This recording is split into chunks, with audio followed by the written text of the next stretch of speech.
As of May 14, 2024, the situation in the northern part of the Kharkiv region continues to be critical for the armed forces of Ukraine.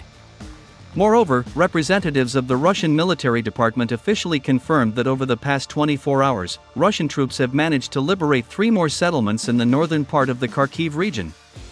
In particular, we are talking about such settlements as Bugrovatka, Lukyantsy, and Glubokoye. In addition, war correspondents also confirmed information that as of May 14, 2024, the Russian army also managed to take control of the northern and western parts of the strategically important city of Volchansk.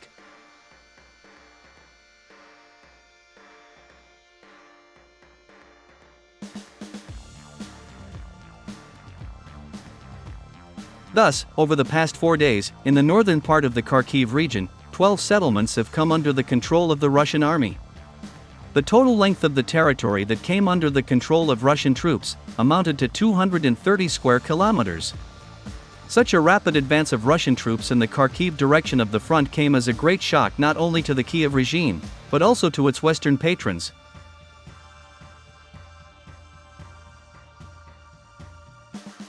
Against this background, on May 14, 2024, the head of the U.S. State Department, Anthony Blinken, made an unannounced visit to Kiev. Along with Anthony Blinken, a fairly large group of American officials also arrived in the capital of Ukraine.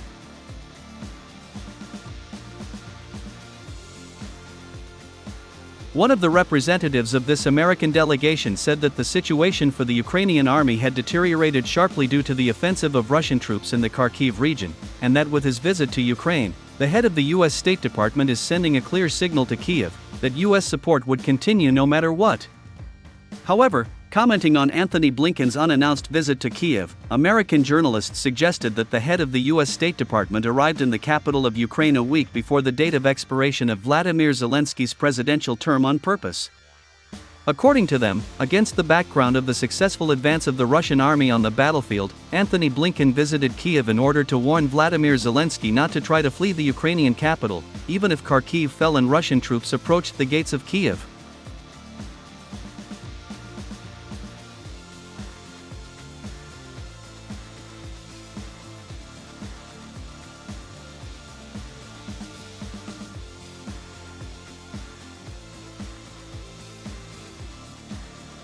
Meanwhile, while the West and the Kiev regime are trying to recover from the shock after the loss of more than dozens of settlements by the Ukrainian army in the Kharkiv region, no less interesting events have also begun to develop in the Donetsk direction of the front. So, according to war correspondents, as of May 14, 2024, Russian troops continued their offensive to the west and north of Mariinka. It is reported that in the central part of the city of KRASNOGOROVKA, the Russian army has advanced 2 kilometers deep into enemy territory. At the same time, the width of the liberated territory amounted to 4 kilometers.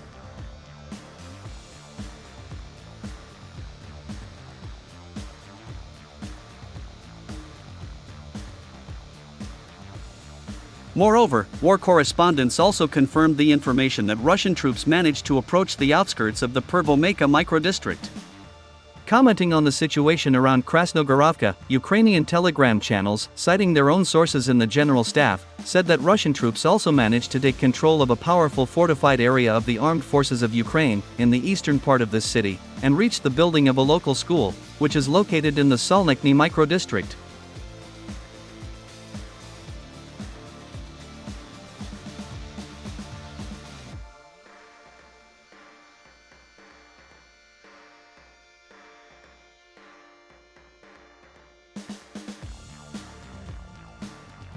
In addition, Russian troops continue to advance towards the northern part of KRASNOGOROVKA from the previously liberated territory of the refractory plant. It is reported that the Russian army has already taken control of the city council building, and most of the residential area located on Artyom Street.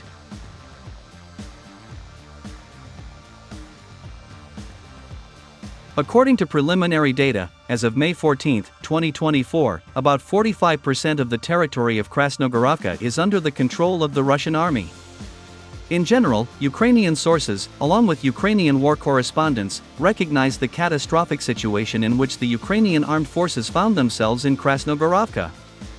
According to them, the next few days will be especially difficult for the Ukrainian army in this city.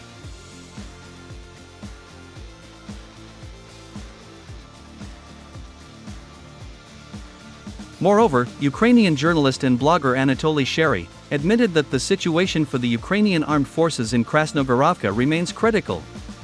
According to him, Ukrainian troops are trying to leave KRASNOGOROVKA, but Russian artillery does not allow the Ukrainian army to escape from the city.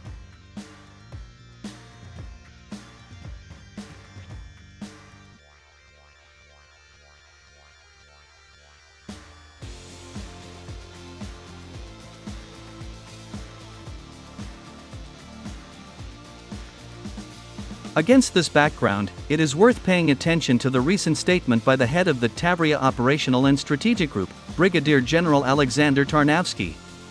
In particular, he said that unknown people in the uniform of the armed forces of Ukraine, along with a group of armed residents of KRASNOGOROVKA, began attacking the positions of the Ukrainian army from the rear. According to him, people in uniform of the armed forces of Ukraine attacking the Ukrainian army are allegedly Russian soldiers.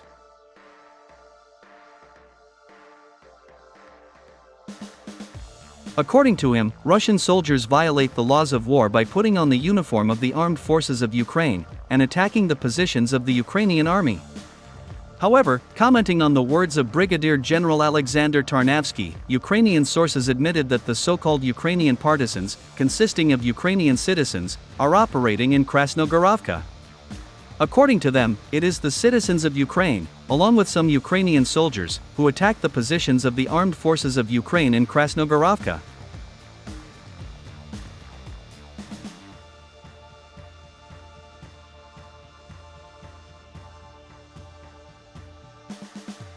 By the way, many military experts were not surprised that some Ukrainian soldiers, together with local residents, began to attack the positions of the Ukrainian army.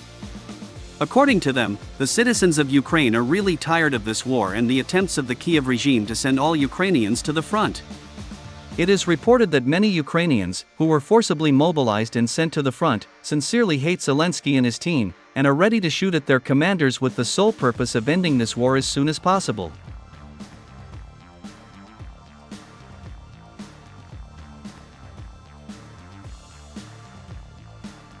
Thus, seeing what is happening in Ukraine, it can be assumed that the attempts of the head of the US State Department to convince Vladimir Zelensky not to flee Kiev will not be successful. There is no doubt that against the background of the advance of the Russian army on the battlefield and the growing discontent of the citizens of Ukraine, the Kiev regime will be forced to flee in the next few months.